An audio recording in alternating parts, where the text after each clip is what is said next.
পৃথিবীর কোনো মানুষ আমার গুনাহ সম্পর্কে জানে না, তুমি আমার গুনাহ সম্পর্কে জানো।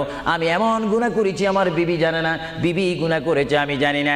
আল্লাহ তুমি সব কিচ্ছু জানো, হে আমার প্রভু তুমি আমাকে মাফ করে দাও। আমার আল্লাহ বলে তারপরও